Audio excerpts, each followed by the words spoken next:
સમાચાર વલસાડમાંથી સામે આવી રહ્યા છે કે જ્યાં ગુજરાત સરકારની ચિંતન શિબિરનો આજે બીજો દિવસ છે। ધરમપુરના રાજચંદ્ર આશ્રમ ખાતે રાજ્ય સરકારની ચિંતન શિબિર ગુજરાત સરકારના પ્રધાનો ચિંતન શિબિરમાં જોડાયા। પ્રધાનો અને 242 જેટલા સનદી અધિકારીઓ પણ કરશે મંથન। પોષણ, આરોગ્ય, જાહેર સલામતી અને એઆઈ મુદ્દે ચિંતન થશે।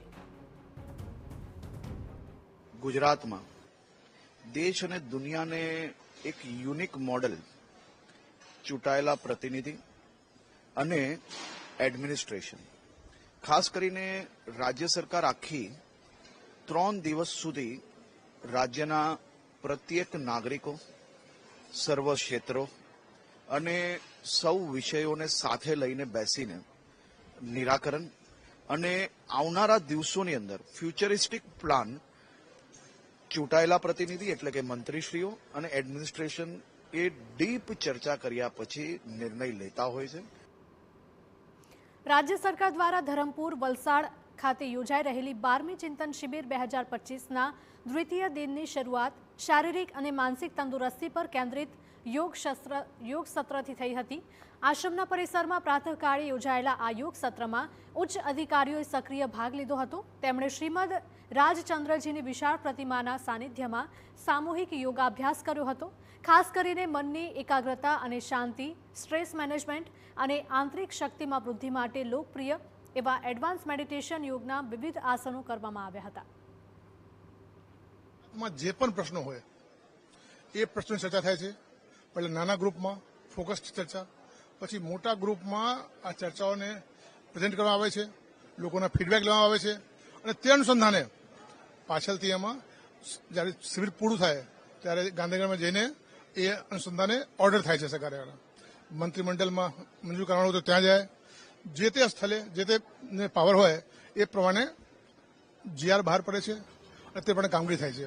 સરકારનો હેતુ આમાં આ હોય છે કે જેટલા પણ સરકારના મુદ્દાઓ છે જેના માટે સઘન ચિંતનની જરૂરિયાત છે, તો વર્ષમાં એક વખત બધી સરકાર, chief minister, deputy chief minister સાહેબ, બધા મંત્રીઓ સાહેબ અને બધા અધિકારીઓ સાહેબ એક વખત મળે, ટોપિક્સ ડિસાઇડ કરે અને એના ઉપર ગહન ચિંતન કરે। અને હેતુ ફક્ત એવું નથી કે ગહન ચિંતન કરે, જ્યારે ચિંતન શિબિર ખતમ થઈ જાય છે એના પછી સરકારમાં રિવ્યુ થાય છે કે જેટલા મુદ્દાઓ ડિસ્કસ થયા હતા એમાં શું સજેશન્સ આવ્યા હતા અને આ સજેશન્સનું ઇમ્પ્લિમેન્ટેશન કેવી રીતે કરવામાં આવી શકે છે। ચિંતન શિબિરના બીજા દિવસે અલગ અલગ મુદ્દાને લઈને અને વિષયોને લઈને ચિંતન કરવામાં આવી શકે છે। સરકારી સેવાઓમાં એઆઈના વિષય પર ચિંતન શિબિરના બીજા દિવસે મહત્વની ચર્ચા પણ થવાની છે। સરકારી સેવાઓના સુધાર માટે એઆઈ અને ડેટા એનાલિટિક્સ વિષય પર વિષય નિષ્ણાંત વક્તવ્ય આપવાના છે। ગુજરાતની ટીમનું ચિંતન વલસાડના ધરમપુર ખાતે ચાલી રહ્યું છે। આજે બીજો દિવસ છે। તમામ જે કંઈક સનદી અધિકારીઓ છે અને જે કંઈક ટીમ ગુજરાત છે એ કામે લાગી છે। સામૂહિક ચિંતનથી સામૂહિક વિકાસ તરફના ઉદ્દેશ્ય સાથે સમગ્ર ટીમ કામે લાગી છે, જેમાં આજે બીજા દિવસે જે કેબિનેટ સેક્રેટરી વી સોમનાથ પોતાનું વક્તવ્ય રજૂ કરવાના છે, જેમાં ખાસ કરીને કરંટ નેશનલ ડેવલપમેન્ટ સિનારીઓ એટલે કે હાલની જે ભારત સરકારની જે વિકાસની દિશાઓ કેટલી છે, કેવી રીતે ખુલી શકે, શું કરવાની જરૂર છે એ મુદ્દા પર જે સનદી અધિકારીઓ છે એમની સાથે ચર્ચા કરી રહ્યા છે। તદ ઉપરાંત જે અલગ અલગ જે કંઈક સનદી અધિકારીઓ છે એમને સમગ્ર ગુજરાતના જે કંઈક વિકાસના ડેવલપમેન્ટ પ્લાન માટે 5 જૂથ બનાવવામાં આવ્યા છે। 5 જૂથમાં જે રસ પ્રમાણે જે અધિકારીઓ છે એમને વિવિધ જે જૂથમાં વહેંચવામાં આવ્યા છે। 5 જૂથોમાં એક જૂથ વિકસિત ગુજરાત માટે ક્ષમતા નિર્માણના વિષય પર ચર્ચા કરશે। જૂથ 2 પોષણ અને જાહેર આરોગ્ય પર ચર્ચા કરશે। જૂથ 3 હરિત ઉર્જા અને પર્યાવરણ મુદ્દા પર ચર્ચા કરશે।